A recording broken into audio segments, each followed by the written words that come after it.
Okay, so this is the tutorial for putting your logo design onto a t-shirt and creating that t-shirt in multiple colors. So we are going to be going to photopea.com. Link is in the assignment if you don't know how to spell it or whatever, but here it is, Photopea. And I'm going to click File, New. I want to go to a print format and let's do letter size paper. If you want to do a different format, you want to do a screen mode, that's fine. It doesn't really matter. And hit, you can see that it's set at 300 DPI, which is dots per inch. And I'm going to hit create. Okay, I'm going to hold Control and 0 to make it fit my screen. And now I have my blank white canvas. Then I need to get an image of a t-shirt, and I have put one in the assignment page for you, but I literally just Googled blank t-shirt, got this one, right click, copy image, and Control V to paste, or you can do edit, paste, either way. Now that it's pasted on here, I can click and drag it, kind of place it where I want it, make it a little larger. I'm making sure to hold shift before I scale it up so that it'll stay the same proportions, and I hit enter. I'm not making it the size of the whole page because I want to have room for variations on this. You're going to do 4 color variations when all is said and done.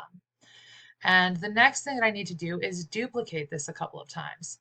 So I'm going to go over here to the layer, right click, duplicate layer, right click, duplicate layer. If you're working on a Chromebook, you may notice there is no right click option. You're going to use 2 fingers to click, and that gives you the same functions as the right click if you were using a mouse.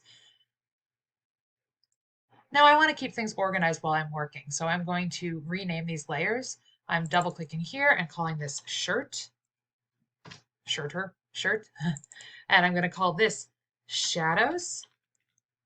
Oh, my typing skills are not happening today. And highlights. There, spelled that one right at least.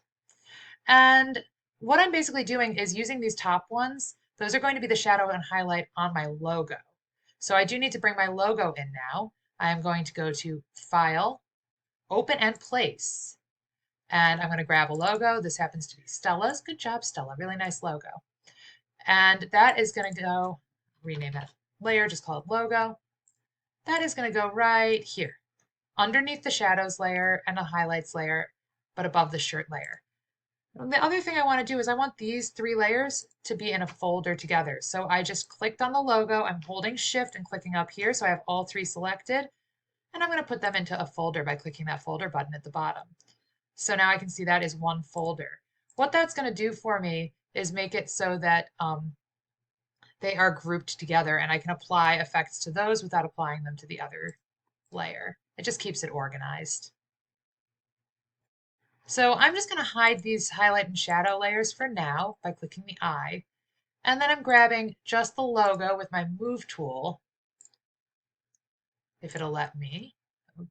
There we go. And I'm going to bring it over here to my shirt. If you want the logo smaller on the shirt, let me zoom in so I can really see what I'm doing. View, zoom in, view, zoom in, view, zoom in. There we go. And I can just navigate over, get that centered. Okay. That seems like a fine size to me. If you want to make it smaller though, you hold shift and grab that corner, scale it down. If you want to make it larger, hold shift, grab the corner, scale it up. Okay. But that's fine. Does not matter really. Okay, so I have my logo placed here, but it doesn't look like it's sitting on the shirt because the wrinkles on the shirt are not showing through the logo. And that's what we're doing with the highlight and shadow layers. So the next thing I'm going to do is go back to these layers and I need to desaturate them. So I'm going to go to Image, Adjust, Desaturate. There it is. Same thing on the highlight layer. Image, Adjust, Desaturate. That's not important on this one because it's a white t-shirt, but if you were using a colored t-shirt, you would need to desaturate them to do what we're trying to do. Then we're going to change the blending mode. And what that's going to do is it's going to affect how it reacts, how it interacts with the layer underneath. So let me show you what I'm talking about. So I'm going to change the shadow layer from a normal blending mode, like it is right now, normal, to multiply. And what that does is it makes the shadow layer just kind of blend in and darken the pixels underneath. But I don't want it to affect the shirt. I just want it affecting my logo. So I am going to mask it. And the way we do that, and I know this is a lot of info, so remember, you can always pause, you can always replay, watch it until you understand it. The way we do masking, I go back to my logo layer. I use my magic wand tool to select the area around the logo.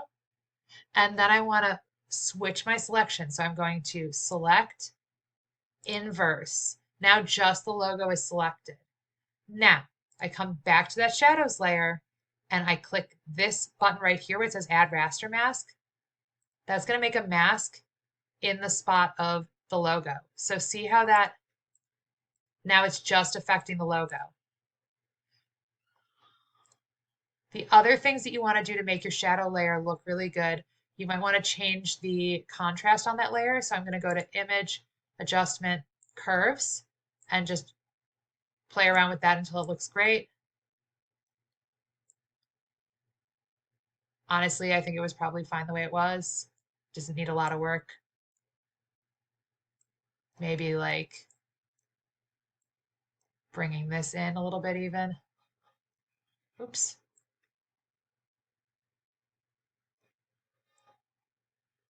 Let's see if that's an improvement. It's subtle. It's subtle. Um, okay. And then we're going to do the same thing with the highlights layer with making a mask and everything. But for that one, we are going to do it as not a multiply, but a screen blend mode. Screen. And technically, we could have actually done the mask just on the whole folder. So let me do that. Okay, so I'm actually going to delete that mask off of here. I'm just going to delete Raster Mask. I just right clicked and deleted it. And I'm going to do the mask on the whole folder instead of doing it just layer by layer. So again, I'm on my logo layer. I'm doing the magic wand to select around the logo. Then I'm going to select inverse. There's also a keyboard shortcut for that. If you saw, it is Shift Control I. The longer you use Photopea or Photoshop, the more of these keyboard shortcuts you'll just have memorized. It's kind of a fun thing about getting good at it. It becomes faster. And now I'm going to the whole folder and I can do a raster mask on the whole folder. Look at that. So now the highlight layer and the shadow layer are only affecting the logo. I have the highlight layer set to screen. I'm going to go and mess around with my curves on that as well.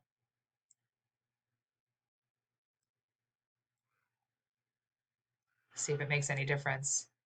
It truly does not. It probably, yeah, what, oh, because it's not visible. That would help.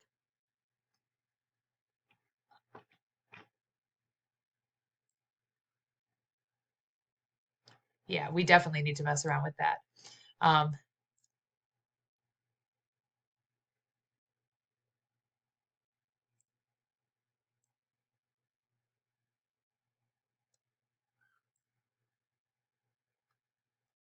Okay, so here's what I have to do. Image adjustments, curves, and I'm going to make it way more contrasty so I can really see what's going on in that highlights layer. So I can really get those like highlights and shadows going on. And I'm going to hit OK. Then I am going to change it to screen, but it is way too much. So I need to bring this opacity all the way down to like 20%-ish. This may be different for your logo, okay? It might depend on what colors your logo is. You want it to look like it's just got some wrinkles in it without being too see-through looking. And once I have that the way I like it, I think that looks good. It looks like it's sitting on the t-shirt, like it's not just kind of floating above it. Then I can put all of this in a new folder. So I'm going to select this folder, select the shirt, and put it in another folder by clicking this new folder button. And I'm going to rename that shirt 1. So here's the fun part. We now get to all that hard work. We get to duplicate it. I'm going to hit Control-0 to make that all fit on the page at once. And I am going to duplicate this layer. I call it shirt 2 and drag it over here. Oh my gosh, there's two of them. What?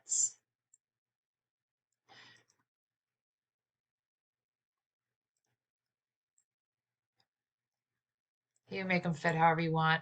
You can also, if you want them to line up really nicely, you can click one of the rulers and drag a guide down, and that'll let you have something to line up to, which is kind of helpful. So now I can line that up there and line that up there and know that it's going to be even. I'll do the same thing for my second row. You don't have to do that. It's just, if you're like, if you like it to be correct, that's a helpful thing. I'm going to duplicate it again. I call it shirt 3, and I can drag that down here. And do the same thing with the lining up left and right if you want to. And I'm going to duplicate it again, shirt 4. Mrs. Hoink, why are there 4 shirts? Because we're going to make 4 colors. What? Okay, let's see. So on shirt 4, I am going to start with this one. And I'm going to do the same thing that I did before with a mask. So I'm selecting the area around the shirt. So I'm opening up the folder. I'm going to the shirt layer. I'm going to my magic wand tool. I'm clicking the background behind the shirt, and I'm holding shift and clicking the big background as well. Now, I'm going to select inverse, select inverse, and I'm going back up to my layer, and I am creating an adjustment layer. Oh, actually, my mistake. I'm staying on the shirt layer and I'm creating an adjustment layer for hue saturation. And I can drag this around.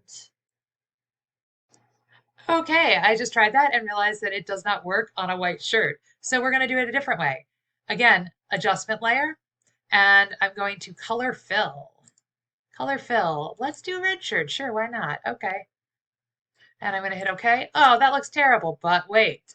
I can change my blending mode to multiply. And now I can see all the wrinkles and stuff. It just looks red instead of white. And I'm going to decrease the opacity just a little bit so it's not quite so extreme. You can do opacity or fill. There is a technical difference between the two, but I am not sure what it is. I understand what it is technically, but I'm not sure what the impact is on the actual outcome. Okay, so now I have a red shirt. Let's do that again on another shirt. So I'm going to close this folder, open this folder, grab the shirt layer, use Magic Wand to click around it, holding Shift, clicking the extra background, and then I'm going to do Control Shift I to select inverse, or you could go to select inverse. Then I am doing an adjustment layer, new adjustment layer right here, and color fill. Let's pick like a blue. Okay, we'll do blue. That looks terrible, but I'm going to change it to multiply, and it doesn't look terrible at all anymore. Now it looks like a blue shirt. And that looks fine to me. I don't think it even needs a reduction of opacity, but you could if you wanted to fade in a little bit. Doesn't really matter.